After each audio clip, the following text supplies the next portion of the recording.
julho deste ano, a educação brasileira comemora 20 anos da função de coordenador pedagógico.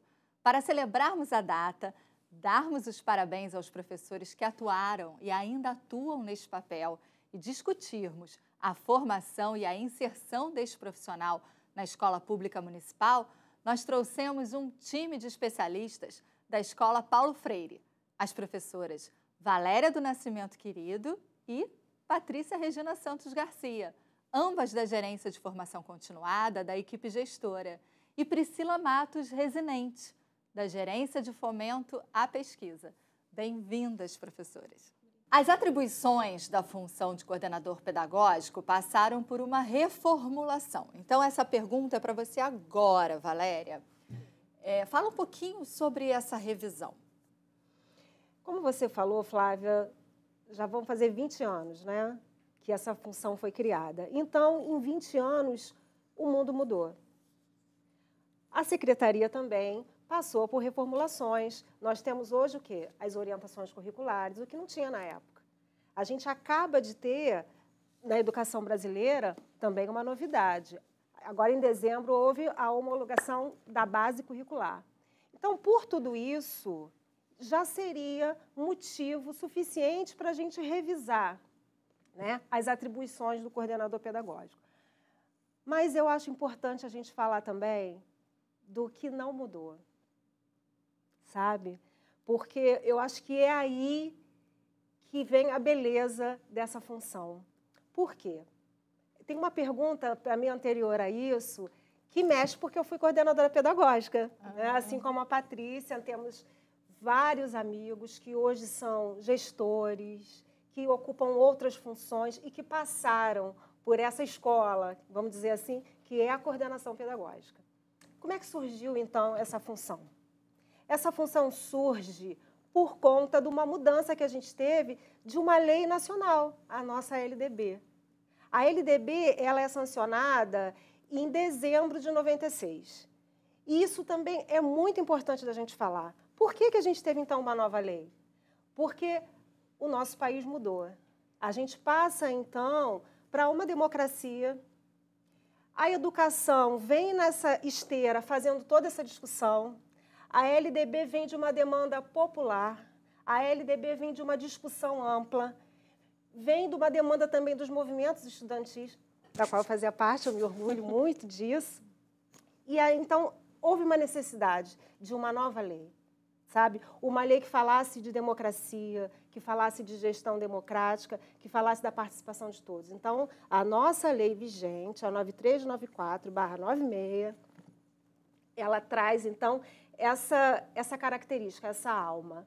Nisso, vem uma função aí de um professor, de um educador, que tem uma função dentro da escola, que tem um papel de fazer a mediação de toda essa parte pedagógica.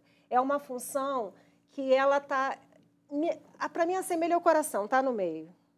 É um professor que ele, naquele momento, pode ou não ser regente, porque a gente sabe que também tem coordenador que ainda é regente. Ele faz parte da equipe gestora, mas ele não é o gestor. Está no meio. Está no meio disso tudo. Para fazer toda essa costura, para ser um facilitador, para ser alguém que está coordenando todas essas vozes que compõem a escola, não é? Então, quer dizer, o coordenador pedagógico, ele é aquele que é responsável, é uma liderança, que a gente não pode esquecer, é uma liderança pedagógica. E o papel do líder, ele é fundamental, não é? Porque o que a gente sabe? O líder, ele se constitui. O líder não se impõe.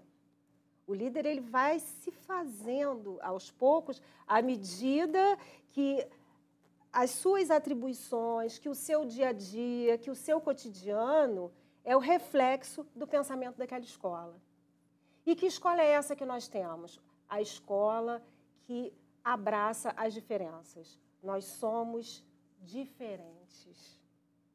Você acha que, de repente, pegando o que você está falando, você acha que o coordenador pedagógico é um promotor de diálogo na escola?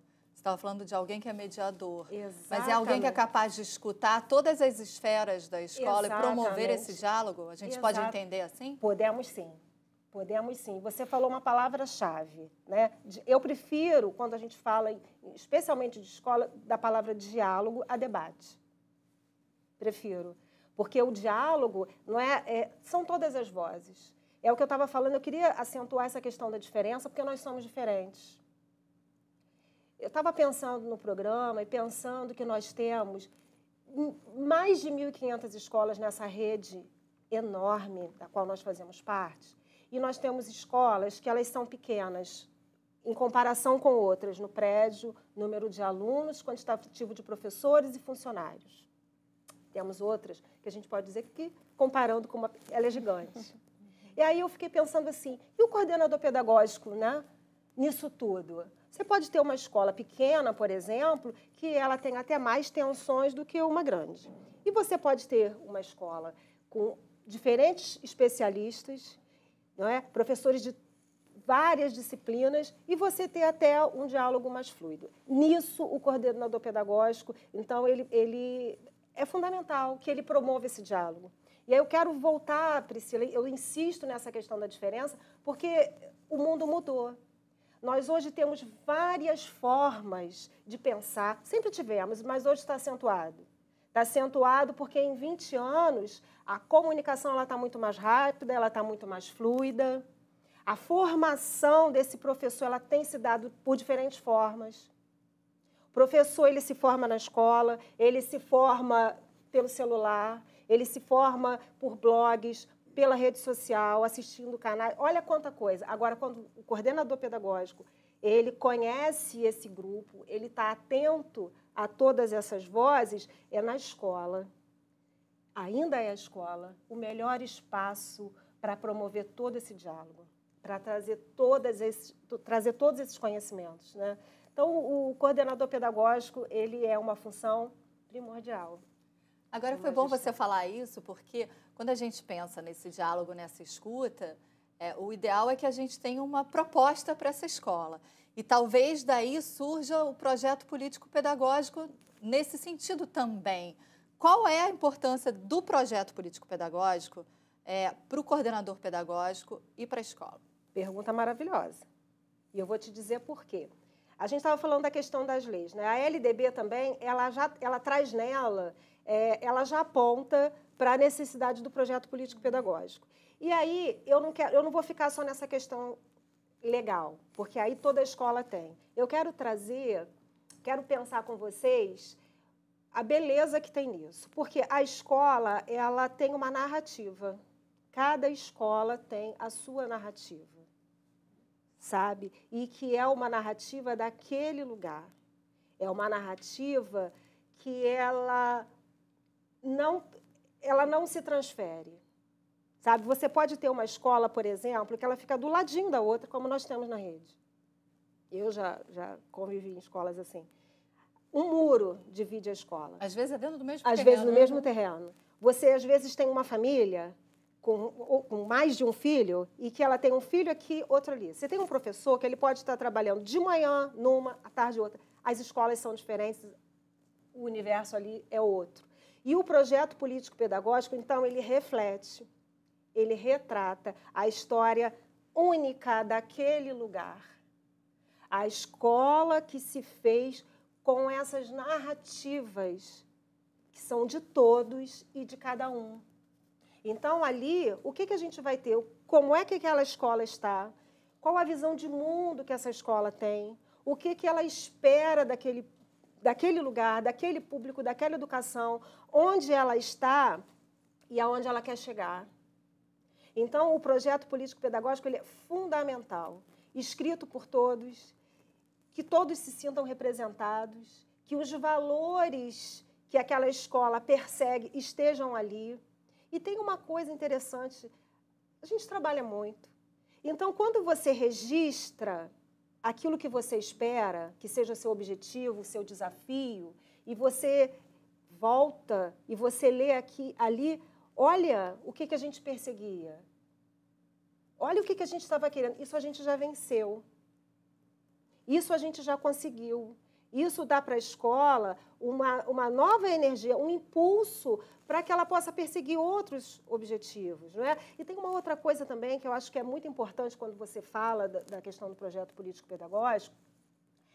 A escola ela tem uma característica, né, da vida que é maravilhosa, são as chegadas e as partidas. Tem uma coisa na escola que é muito bonita de se ver, né? A gente que já tem um tempo de escola, quando eu lembro assim, quando eu estava chegando, aí aquele professor que está no meio do caminho e aquele que está aposentando. Olha quantos ensinamentos, sabe? Agora pensa naquele que está chegando. E nós temos mesmo nesse momento na rede um grupo de professores chegando. E a escola está acontecendo. O sinal está tocando, o recreio, tem educação física, tem criança correndo, tem prova. E aí o professor está chegando e ele quer conhecer, não sabe. Olha o projeto político-pedagógico aí. Olha o coordenador falando assim, olha só, porque é assim, né? Eu já vou falar com você. Né? Eu já vou... Toma isso aqui, toma essa cópia aqui. Recebe esse arquivo. Né? Então, você tem como fazer isso agora pelo celular. Olha, eu vou te mandar o projeto. E a gente vai conversar com isso no dia a dia. Porque tem uma outra coisa que é muito interessante da gente falar do coordenador, que é a formação. É o responsável pela formação continuada, não é? Isso até era a próxima pergunta. É o responsável por essa formação. E ela se dá onde? Na escola toda. Quando? Todo dia. Foi importante você falar isso, porque até adiantou a pergunta, mas não é por isso não. Eu estava vendo as duas concordarem, né? A impressão que você me passa, nesse sentido, é que assim, o coordenador pedagógico acaba tendo um olhar do todo. Isso. Obviamente, existe uma formação, né? O que se espera desse coordenador pedagógico e dessa escola, com um currículo, que é um currículo geral para as 1.500 escolas do município, mas é preciso um olhar individualizado. Cada escola tem uma identidade, cada escola é formada por um corpo, também formado por várias identidades. Nisso, como é que entra a formação continuada? Porque eu tenho um aporte que vem para o todo, para as 1.500, mas eu tenho que também olhar individualmente para essa escola, não é isso? Como é que entra a formação continuada aí? Olha, ótimo você estar tocando nisso. Por quê? Quando eu estava falando anteriormente de formação, o professor, por excelência, ele já busca a formação dele. A gente compra livro, aquilo que eu estava falando. Hoje você tem aí a internet trazendo a formação para muito perto de você, no teu celular, não é? Cada um, muitas vezes, pesquisa aquilo que é a sua necessidade, o seu interesse, aquilo que está te angustiando, está te inquietando. Isso é o teu individual, de repente o individual da tua turma. O coordenador pedagógico, ele não precisa saber de tudo. Mas ele precisa ouvir a todos. Ele precisa estar disposto a ouvir a todos. E nisso que está o crescimento da escola e o crescimento dele. Ele perceber... Aquilo que eu estava falando, imagina um coordenador de uma escola do 1º ao 9º. De repente fala assim, eu sou pedagogo, gente, eu não sou professor de história, eu não sou professor de ciências, eu não fiz matemática, eu tinha dificuldade na educação física. Não tem problema, não. É nessa individualidade, são com essas diferenças que a gente forma aquele coletivo. Toda a escola tem a contribuir. O coordenador pedagógico, ele tem uma possibilidade de aprendizado maravilhosa quando se dispõe a ouvir. Só que isso não vai ficar só para ele, né? Aquilo que a gente falou anteriormente. Ele é um mediador. Ele tem esse papel de levar isso para a escola. Muitas vezes, uma dificuldade que a gente tem como regente, ela pode ser, e geralmente ela é sanada, né? Ela é debelada pela a prática de um outro colega, sabe? De um outro professor. E eu lembro muito, eu fui 8 anos coordenadora pedagógica, como eu aprendi com cada professor de uma escola com 35 professores. Muitas vezes o professor vem, uma colega, Valéria, eu estou com uma dificuldade nisso aqui. Eu não tenho resposta. O coordenador pedagógico não precisa ter resposta para tudo. precisa. A gente não está falando de um super-herói, de uma super-heroína, a gente está falando de um professor disposto, disponível a fazer essa troca. E aí fala assim, olha só, eu não tenho isso aqui agora, eu vou registrar. Isso é importante, gente. O registro daquilo que demanda, que chega para você, é fundamental. A gente tem bloquinho, fazia tudo no caderno, no bloquinho. Hoje você tem um bloco de notas no celular, você tem várias formas de você armazenar essa informação. Mas o importante é que ela seja devolvida, que haja uma devolutiva, para que o teu trabalho tenha credibilidade. E aí, todos esses saberes é que costuram a escola, sabe? Então, a formação, ela se dá assim. Tem uma outra questão que a gente não pode deixar de falar. Centro de estudos. Era isso que eu ia te perguntar. Na prática, como é que faz essa formação continuada? O centro de estudos, é o que eu estou falando, Flávia, cada escola tem uma característica. Tem escola que consegue fazer a blocagem toda, outra ainda, isso está em construção. Se tem blocagem, vamos lá, vamos fazer. Se você não tem, você tem que encontrar outros espaços. Isso não é o melhor, mas é o possível. A gente precisa ir atrás do possível, né, do que a gente tem de possível para que as coisas cresçam e aconteçam. Centro de estudos é um espaço privilegiado para estudo. E eu vou falar uma coisa para vocês. Muitas vezes a gente tem tanta coisa para fazer, o professor fala assim, dia de centro de estudos, vamos estudar. Dia de centro de estudos, vamos estudar. Que tema? O tema é elencado pelo grupo. E aí isso também ganha uma outra força. É fundamental que o grupo eleja quantos centros de estudos nós temos no ano.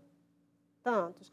Quais os temas que são hoje, mais importantes que a gente se debruce, e depois você tem como conversar isso com o grupo. Olha só, gente, conforme nós conversamos, conforme o grupo escolheu, esse é o tema do nosso centro de estudos. E também do conselho de classe. O conselho de classe, nós temos 4 no ano. 4 conselhos de classe. Porque são bimestrais. É um espaço de formação. Porque ali você também vai ouvir outros professores. Eu fico pensando no professor 1, no especialista, e que, de repente, aquele aluno não foi lá muito bem na disciplina dele, mas ele vai ter oportunidade de ouvir como é que foi na disciplina do outro, o que fez. De repente, uma turma que não esteja respondendo aquilo que o professor organizou como objetivo, mas outras pessoas estão conseguindo. Então, é um espaço de formação e nada impede também que até um tema de estudo ele aconteça nesse espaço privilegiado da escola, que é centro de estudos, conselho de classe. Agora, o coordenador pedagógico tem um papel importante no processo educativo, que a gente já viu, na avaliação de ações dentro da escola e no processo de ensino e aprendizagem dos estudantes, né? Patrícia, vamos falar agora um pouquinho sobre a atuação do coordenador pedagógico no conselho de classe, já que a gente estava falando de conselho de classe aqui. Qual é o papel do coordenador pedagógico no conselho de classe? Dá para aprofundar um pouquinho mais? Tá. O coordenador pedagógico, ele é o articulador pedagógico da escola, né? Ele tem essa função. E ele começa essa preparação para o COC muito antes daquele momento em si. O conselho de classe é um momento de finalização desse processo avaliativo. Só que ele faz toda uma preparação anterior, coleta de dados, instrumentos que ele prepara para que todos da comunidade escolar, professores, pais, alunos, funcionários, todos possam avaliar aquele momento da escola, já que todos somos atores nesse processo. E o coordenador, ele é o grande articulador desse momento, que é o conselho de classe, que é o momento avaliativo. E, ao final, no dia do COC, ele é a pessoa que auxilia o diretor a presidir esse COC, a executar, a realizar. Vamos pegar um exemplo prático, já que temos uma professora de ciências na mesa, e a Valéria trouxe esse exemplo. Temos um aluno que não está bem em ciências, mas está bem nas outras disciplinas e pode ter um problema de comportamento numa outra. A atuação do coordenador pedagógico no conselho de classe dentro dessa situação. Ele vai procurar, junto ao professor e ao grupo de professores, ao diretor, auxiliar nesse processo. Como? Fornecendo antes avaliação, trazendo instrumentos que possibilitem essa avaliação mais global do aluno, e não somente nessa área, para que todos possam participar, que todos possam responder, que todos saibam, né, de que forma podem avaliar aquele aluno naquele momento. Sendo que a avaliação desse aluno é uma avaliação de aprendizagem durante um bimestre, durante um período. Então, várias pessoas tiveram contato com esse aluno e sabem de que forma ele pode melhorar, ou tiveram experiências diferentes, ou avaliaram de formas diferentes daquele professor e podem colaborar ou auxiliar nessa avaliação para o professor. E para replanejar o que ele vai fazer ao longo da caminhada, porque o COC é um momento estanque, né? Um momento que você chega para finalizar um período, mas que você vai replanejar para dar continuidade no próximo. Então, não para ali. O processo de aprendizagem é contínuo, de avaliação também. A avaliação serve para nortear esse caminho. Agora, a gente falou da atuação, vamos para a preparação. Que cuidados deverão ser adotados na preparação do COC pelo coordenador pedagógico? Bem antes, o COC não começa na data, ele começa bem antes, com uma preparação de instrumentos, de questionários, de coisas que o coordenador possa ter de subsídio para que facilite a avaliação no COC e a realização dessa avaliação. Quanto mais você tiver com a coleta sistematizada, organizada, que tenha várias formas de avaliação daquela aprendizagem, você tem uma sistematização melhor e uma fluidez na execução do conselho de classe. Se isso estiver bem organizado, não tem muitos entraves que não sejam da avaliação em si, né? Que não sejam referentes à avaliação. Agora, por exemplo, você falou de instrumentos utilizados não só em relação ao aluno, isso também pode ser feito em relação aos pares, a todos, em relação à participação da família na escola. Como é que é isso? Você pode aplicar um questionário, uma folha, um instrumento, né, que você possa coletar a opinião daquela família, a opinião dos alunos representantes, do Grêmio, do SEC, que são os Conselho Escola, Comunidade, os representantes daquele conselho, e o que eles avaliaram naquele período, o que eles perceberam na escola, o que eles perceberam de melhoria, o que ainda precisa ser modificado, qual é a sugestão para essa melhoria. E para os alunos, além desse tipo de avaliação, você tem a autoavaliação, que também tem a imagem, tudo que ele construiu e como ele se percebe nesse processo de avaliação. Como é que ele pode melhorar ou como é que ele pode contribuir dessa forma, né? Ou seja, um olhar, acho que o coordenador pedagógico tem um olhar colaborativo.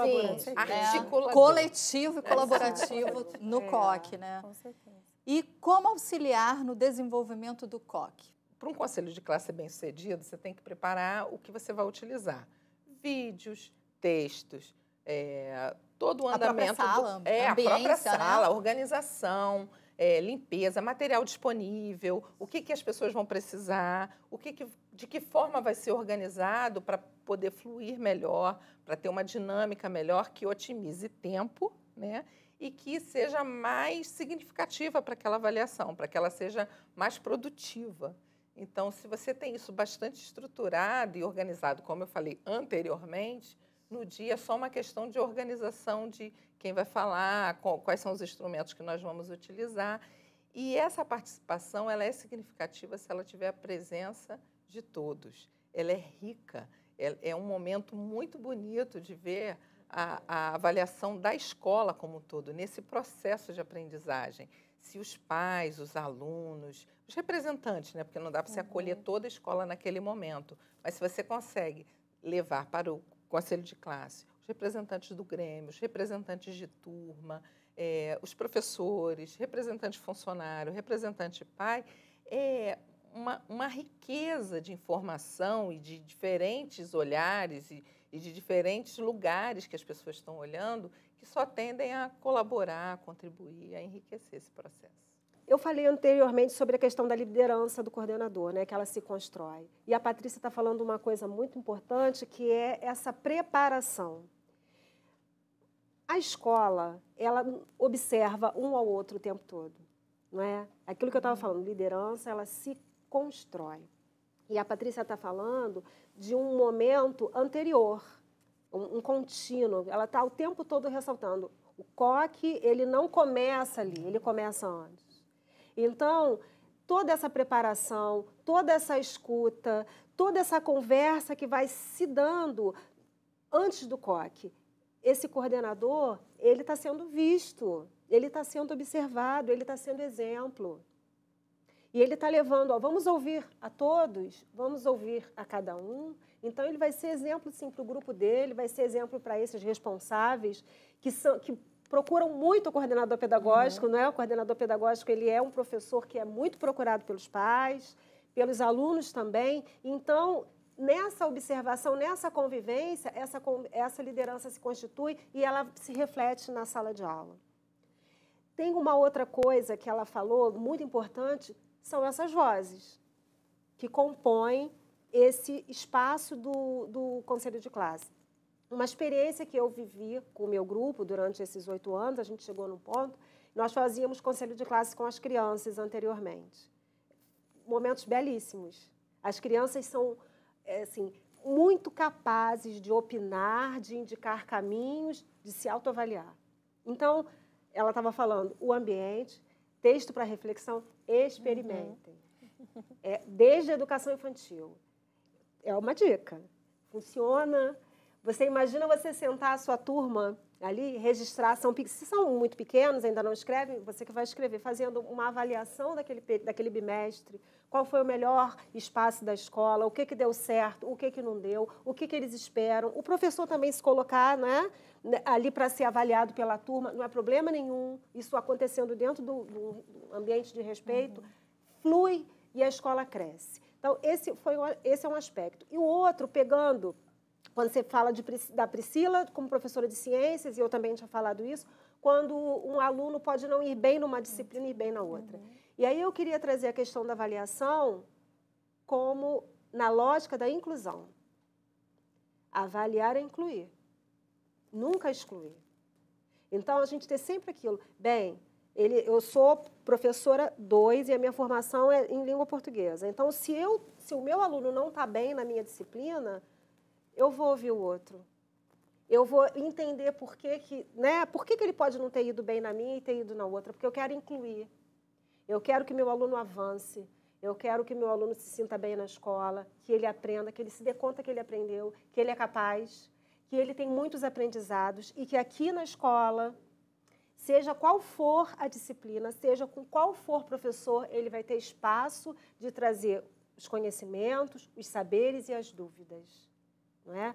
Para que essa avaliação ela seja inclusiva. Nossa escola é pública, é para todos. Já adiantando um pouquinho que a gente vai falar de avaliação com a Priscila, né? Ok, vamos lá. Considerando que já foi elaborado o projeto político-pedagógico, que o coordenador já atuou efetivamente no conselho de classe, antes, durante e depois, né? E agora? Como saber se a escola está conseguindo atingir os seus objetivos? E como o coordenador pedagógico atua nessa fase, Priscila, na fase da avaliação? Sim. Então, acho importante a gente pensar na avaliação em 2 momentos dentro da escola. Uma avaliação mais institucional, que tem a ver com o projeto político-pedagógico, esse momento em que você olha nos olhos do outro, né? Porque na correria do cotidiano, um professor não está no mesmo dia que o outro, então dificilmente as disciplinas, né? Pensando, mas até no segundo segmento, dialogam entre si, então você pode ter um aluno com desempenho brilhante em uma disciplina e nem tanto em outra. Então, acho que esse momento do COC tem essa fase que é institucional, né? Você parar, a escola se ouvir, né? Tendo a representatividade de todos, porque no projeto político-pedagógico todos são protagonistas, né? Então, vários momentos nos conselhos de classe que eu participei, enquanto estava na sala de aula, a gente tinha um primeiro momento em que os alunos falavam, né? Então, tinha uma escuta, eles faziam parte do COC. E aí, depois, né, vinha a fala da gestão, a troca de informação entre os professores. Então, acho que esse é um grande momento. Mas o segundo momento é parar para olhar e fazer a avaliação da aprendizagem que está acontecendo no interior da escola. Então, acho que esses são os dois grandes momentos que o COC pode proporcionar e os dois com muito potencial para a formação continuada, né? E nesse momento da avaliação da aprendizagem, eu acho que aí o professor é o grande protagonista, porque ele sabe o que ele fez dentro da sala de aula, quais foram os mecanismos que ele usou para evitar a exclusão, né? Para tentar fazer uma educação, né, visando uma equidade dentro da turma, em que todos consigam aprender, apesar dos desafios individuais, que a gente sabe que tem, porque não somos todos iguais. Né? Aquela turma que é muito heterogênea. Né? Então, o que ele fez naquele momento? Eu acho que também é o espaço da gente olhar, né, para o protagonismo do professor, dentro de sala de aula, ouvindo os seus pares. Porque o aluno não é só meu, ele é um aluno da escola. Né? Então, o que foi feito pelo grupo por esse aluno? Né? Então, acho que esses são os dois grandes momentos do COC. A gestão de resultados traz interpretações importantes para o planejamento do trabalho da escola. Nesse sentido, como a análise desses dados poderão contribuir? Sim. Eu acho que uma grande luz para esse momento é entender que medir é diferente de avaliar. Eu acho que é o primeiro momento. Vamos fazer a diferença. Vamos lá. Então, assim, medir e a avaliar. medição da aprendizagem, ela faz parte do processo avaliativo. Mas o medir não é o início nem o fim do processo avaliativo. Né? O COC é um momento da gente parar para olhar para aqueles resultados que são numéricos, né? Mas entender o que aconteceu ao longo do caminho para chegar naquele resultado. Então, é um momento de refletir sobre o trabalho e reorientar o trabalho que foi feito. Né? Então, assim, a medição faz parte da avaliação, mas a avaliação ela não se encerra na medição. Né? Aquele momento é de olhar o que foi feito, né? Principalmente agora, no primeiro bimestre. O que aconteceu durante esse primeiro bimestre e vamos replanejar, reorientar o trabalho para o próximo. Né? Então, é muito importante que isso esteja bem claro, né? Que a medição ela só faz parte da avaliação, mas ela não é o único instrumento dentro do processo avaliativo. Né? É muito importante que a gente entenda que até um aluno que aparentemente não teve um bom desempenho em termos, né, de nota, ele pode ter produzido em sala de aula. Então, por isso a importância de olhar aquele aluno no conceito global. Né? E aí sim, eu vou ver tudo o que aconteceu que possa até justificar aquele desempenho acadêmico dele. Literalmente, a fazer um cruzamento com esses dados, a fazer uma leitura bem mais ampla do processo. Bem mais ampla do processo. Priscila, em que local é possível acessar os dados de análise dos resultados? Então, a gente tem dois grandes sistemas na rede, né, que podem oferecer esses dados. O Escola 3.0, que vai trazer mais os dados em relação ao conceito global do aluno, em relação à frequência do aluno, e o DESESC, né, que é o Sistema de Desempenho Escolar, que vai munir o coordenador com as informações acerca do desempenho nas provas bimestrais da rede. Né? Então, é possível você mapear quais são os descritores em que os alunos tiveram alto desempenho, baixo desempenho, e a partir daí traçar estratégias de replanejamento, né, do trabalho pedagógico para que, antes de começar um novo bimestre, você consiga sanar, né, as dúvidas em relação àqueles descritores de baixo desempenho e garantir uma melhor aprendizagem dos descritores que ainda virão, né, ainda serão apresentados aos alunos. Então, é muito importante ter esse resgate de conteúdo, esse resgate das habilidades, né, antes de dar início a um novo trabalho. É muito importante esse processo de reorientação, replanejamento. E quais os fatores podem explicar os resultados? É muito importante, nesse momento que a escola para fazer uma grande reflexão, olhar para a frequência dos seus alunos, né, e tentar resgatar aqueles alunos faltosos, tentar entender as razões, né, porque uma vez que ele falta, você interrompeu o trabalho para ele, né, ele ficou distante das questões que aconteceram dentro da sala de aula, então pensar em ações de resgate de conteúdo para esse aluno que por algum motivo se ausentou da escola, né? Mas também outra coisa que explica muitos resultados é o trabalho que foi desenvolvido pelo professor dentro da sala de aula, né? Então, olhar para os resultados, a partir do momento que o coordenador, por exemplo, no COC, ele mostra para a turma de 9º ano, né? Para os professores que atuam no 9º ano. Olha, a 1901 foi assim, a 1902 foi assim, a 3, a 4. E aí eles param e falam, nossa, quanta diferença entre um e o outro. De repente, você pensar num trabalho coletivo, né? O que você faz de diferente com a sua turma que está trazendo bom resultado? Ah, eu faço tal estratégia. Então, uma troca, isso é formação continuada. Né? Você trocar a experiência dentro do COC e, a partir dali, você remodelar a sua sala de aula, repensar nas estratégias que você usou e quais poderiam trazer novos resultados, é fundamental. Né? Então, explicar os resultados, né, como eu disse, não é só a nota, é todo um trabalho que é feito nos bastidores para chegar naquele resultado ali que vai ser apresentado no COC. Então, é muito importante que o coordenador ele consiga se munir dessas informações, preparar, de repente, gráficos, né, mostrando, olha, a nossa escola está nesse ponto, a CRE está nesse, a rede está nesse. O que podemos fazer para melhorar? Ou então, olha, já estamos muito bem, né, que às vezes a gente fala assim das cobranças, mas é muito legal quando tem um feedback positivo também. Poxa, que legal, professores. Vocês estão fazendo um trabalho de excelência. Olha para os nossos resultados em relação à CRE e à rede. Né? E esses níveis de análise, escola é um deles, mas o coordenador também pode promover um nível de análise por segmento, nível de análise, né, por ano de escolaridade, por disciplina, para que os professores se vejam. Isso é muito importante, né? Porque o professor está gerenciando a sua própria turma, mas é fundamental que ele tenha a visão do todo da escola, porque ano que vem ele vai receber outros alunos. Verdade. Né? Então, se ele já vem com um histórico montadinho de quem são esses indivíduos, facilita até na hora de pensar as estratégias. Né? E eu acho que nesse primeiro COC, uma coisa que é fundamental é que o coordenador pedagógico olhe para como esses alunos terminaram o ano de 2017 e como eles estão começando o ano de 2018. Né? Então, olhar os últimos relatórios, né? E aí é mais um instrumento que o coordenador pedagógico pode utilizar. Né? A gente tem 2 grandes relatórios na rede, que é o relatório de desempenho e o relatório das provas bimestrais. Então, olhar como que o 8º ano terminou, 2017. Como estão esses meninos agora no começo de 2018? Né? Caiu o desempenho? Não, eles continuaram motivados, estão melhorando. Né? É fundamental ter esse olhar do antes e depois, para a gente poder ter uma ação mais assertiva de replanejamento para o futuro. Né? Obrigada, professoras Patrícia, Priscila e Valério. Obrigada por partilharem o conteúdo. Como vimos, a coordenação pedagógica é fundamental para a qualidade da educação. Obrigada pela companhia. Tchau.